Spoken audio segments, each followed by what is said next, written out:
What's up, cinephiles? The time now has come. We are here to review the third and final season of Dark. Joining me in this vlog is Glenn Thoughts. Welcome to the channel. Hey, thanks for having me, Kevin. For those of you who are not aware of the series Dark, let me guys give you a quick overview. Now, this show centers about 4 interconnected families: Tiedemans, the Nielsens, the Canwalds, and the Dopplers. Now, what started as case of disappearances among children proves to be linked to something much larger involving time travel. Throughout this show, we are going to witness characters from the past, present, and the future who are going to jump to different timelines, trying to enact their own personal agendas, and also try to do this overall goal, which is to save their world from an impending apocalypse. I can guarantee you that this is the most complex show you'll see right now, and by the end of the second season, the possibility of an alternate timeline is also introduced. This will be a non-spoiler review. If you need in-depth discussion as we try to break down what happened in each episode and explain that ending, what you need to do is head over to Glenn Thoughts channel and we will be continuing the discussion. But for now, you are safe for those who haven't seen yet the third season of Dark. Alright, by the way, I'm Glenn from Glenn Thoughts. I also normally do reviews. To quickly mention, Dark is actually the reason why I do reviews right now.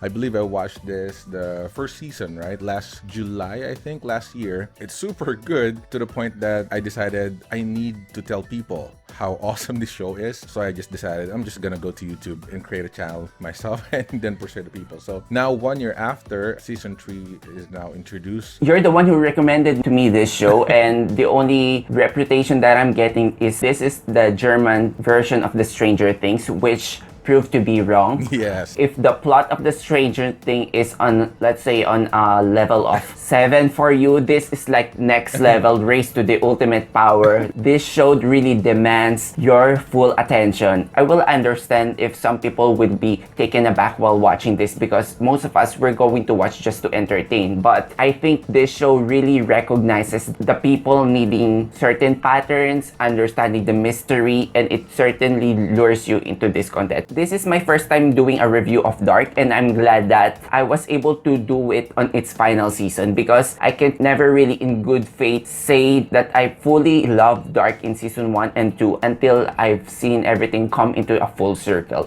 And I guess the make or break part in here is if the ending sold to you. I am going to say right off the bat that I kinda love the third season more so than the second season. I've never seen a show that meshes well its sci-fi concepts. And I know a lot of sci-fi shows, they have tried so hard and failed. Sometimes they will lay out this twist that happens near the end, something that's so far-fetched that it will turn you off. In here, Dark has a grand vision, has a master plan that's been planted since seasons 1 and 2. They know what to do from the very beginning and they never back down. There's a certain gratification to be felt once you've seen the things aligned. I may be biased or always in love in a first episode, first season, because the elements of surprise is really genuine, right? You don't have an idea what will gonna happen, and it's just gonna be laid out to you and you will be surprised and you will be pleased. Second season is probably the best because you already know a bit about the show and then they're just dropping bombs on you. And then last season, you're already anticipating so much, all right? So that will be probably my reasoning for liking first parts a bit more than this, because of course anticipation is there. Talking about that, I really love season 3 as well for the courage to tackle these things. You know, I've been obsessed with quantum theory, quantum mechanics, and cosmology for the previous years. I think even before Dark, I've been just listening non-stop on podcasts and talks and books about quantum theory, right? Quantum mechanics and universe in general. Like what you mentioned, there's no other shows that has this courage to tackle this, because time travel is always a messed up. They always portray as something simple that you can go back to the past and change your future, but no. You really need to be genius enough to have a concrete writing about this kind of idea, because time travel, whatever you write right now, it's like in the real time as well. Whatever you write later on will affect whatever you write earlier, right? And that is really difficult to justify. But good thing about Dark, I've heard that when they wrote this initially, they really finished it until season 3 before they even started streaming this in Netflix. So that's the good thing about this. If you notice the differences in like Game of Thrones or something, when they run out of idea, so you will notice that it's just steering away from their main plot. This Dark, it's just a straight up time travel from episode 1 to the last episode, and that's what I appreciate about it. I never really get to appreciate the concept of, say for example, the paradox, the bootstrap paradox, and the casual loop, all these things happening until I got to see it play it out on the show. And third season is the payoff. The show is going to a full 360. This is where the make or break really happens. I think it's on episode 7, without giving much away. We are finally connected with the events of season 1. They made a plan, stick to it, and didn't make it a stretch. I really like that they settled for 3 seasons to show the restraint and the confidence of the show creators about the technical and the production values. Let's start off with the cinematography. There's only 2 shows that I really don't skip the intro, and this is one of them. You can already see the promise of this cinematography, that this is nothing cheap. This is everything that's professionally executed. I like how they maintain,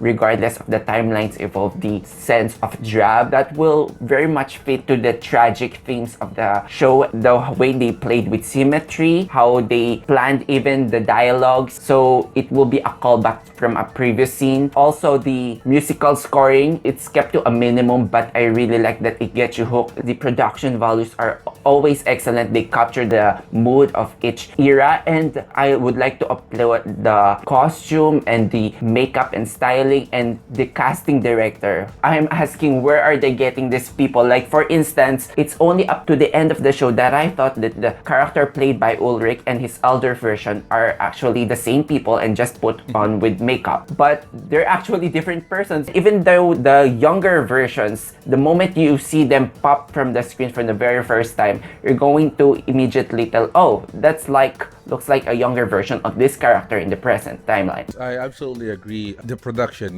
that's one thing that I noticed right away. Dark is totally different from what you're used to on the daily things that you see in Netflix. I'm gonna be honest to you though, because of those things that is quite different, people doesn't like different, right? It might split other people, most will love it and some will hate it, not only because of the story, but that's a very big chunk of it, but on the production wise. The intro, I really like it. It's very trippy. It's like throwing you a lot of hints. The sound score is really great, especially if they're dropping this kind of like interstellar, really long, reverberating sound. It's like giving you chills that something will really happen, right? The critic though, because of this, it's not really like exciting.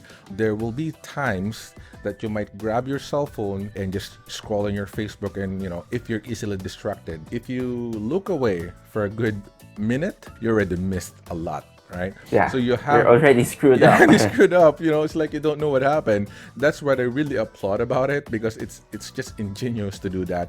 But it's also a caveat on some, because again, they might get bored to death and will just steer away because they're just waiting for something to happen. A certain character will always repeat her script again and again for a couple of episodes, and if you're impatient, you're waiting for the climax, like, come on, drop it already. Where you're just mumbling a lot of words that doesn't make sense, especially on those people that don't understand, right? Doesn't make sense, just do it already. So those are the possible critics that I can say. But overall, for Dark itself, I just really appreciate, again, the courage, the ingenuity. We need something different, and this absolutely delivers. Let's go with particular plot beats here without divulging much. Sure, there's an alternate dimension. If you think you can handle seasons 1 and 2, be prepared, because season 3 won't really back down. Yeah. We are practically juggling so many balls of timelines. I like that the third season we have a much more definite arc. We have 2 warring factions here, but I think by episode 2 we are already given a clear framework of what this season will be really all about. What really surprised me is they opted to feature most of the story to Martha and Jonas, which might be a deal breaker for some, because we started the show with multiple characters, but here's the thing, I like that the show made its way into a more complex web of sci-fi territory, and then by the end it dwindles down to a smaller and much more intimate conclusion, which I really like. I'm probably a bit biased on it as well on this level because I'm like super nerd on this quantum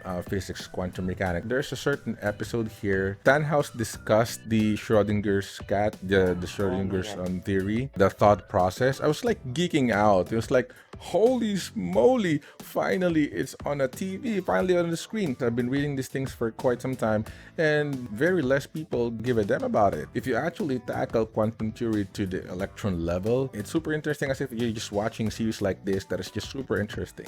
That's why when I saw it, it's like, oh my god, it's like explaining superposition. So I'm gonna discuss that a bit later on. But for the context of the show, again, I love the delivery of hints, the lines, especially the time travel or the time jump this time. If you notice, the warp of the screen is unique to season 3. I think they either listening on the people, what can they improve on season 3. If you probably have some complaints on season 1, especially season 2, is that they didn't really give any hint at all, what year are you. If you notice right now, they're showing it's 1987, something like that, that's new. And then they're showing you warp, showing you that you're in a different world or something, right? Even showing the symmetry. Those little things you have to write down. I even care less if I missed a scene on other shows, but not this one. I have to write down. And that's really good, effective way to engage the audience. I can't imagine the thrill and the excitement, the butterflies in the stomach that you get for physics enthusiasts, you know, to see these concepts really playing, and not in just an amateur way, in a story that's really given thought and precision and finesse. We mentioned so many times about how this story has become so convoluted, but not to turn off some other people. Think of this show, especially this season, as a mental exercise. Now that you've seen season 1 and 2, my experience is like I'm compartmentalizing what happened on different timelines in like a box, and whenever the show brings out that particular timeline again, what happens is I taking out that particular box. And you know, it's really gratifying, like, oh yeah, I remember that the last scene happened in that timeline is here. That's the power of Dark. After watching it, you're gonna talk about it, right? You're gonna talk about it. Now, but after watching the Game of Thrones, the final one, people are talking about it just complaining, right? Memes everywhere. So they're not really talking about plot holes, about theories. They're just mad. Stranger Things. Nobody talks about Stranger Things as soon as it's done. It's done. It's a show that you watch and enjoy with your family, but as soon as it's done, it's done. But Dark is something that you will remember. All right, this show is something that will put a mark in your heart and your mind, and in the future, when you return to this present, I don't know, but in the future, you will look back that, man, that is just really messed up, a timeline. And I wish we could do that in real life, and maybe you're already doing that. Watching Dark really explores these existential themes. Like, it really pushes your mind to ask these questions. They might feel like they're not possible, but after watching this show, your mind really goes into that territory. This show really knew something groundbreaking. This work will something that will be dissected and referred upon for the next decade or so, and I believe this show will garner more audiences. To give a rating for this season, just because it sets it up to a high ambition and the technique that's been used from technical to a storytelling perspective and really achieve those ambitions, those goals, I'm gonna give this season, the final season of Dark, a 5 out of 5 stars. If I review it on my channel, for example, I believe I've given the previous Dark a 9 out of 10. It's pretty much the same on this one, probably 9.5 out of 10. So of course, I will always find nitpicks on things, but 9.5 is a very generous score for sure. For me. Dark is definitely not the top show of Netflix, but it's the best one that Netflix has. Thanks for watching this video. The conversation is not yet over. We are going to continue this into a spoiler discussion. What you need to do is head over to Len Thoughts channel. I'll be putting the link on the description box below. But guys, if you enjoyed this video, give us a like and consider subscribing to our channel for more discussions about film and TV. Comment down below what you think of the final season. Till then guys, see you on the next one. Bye. See you guys.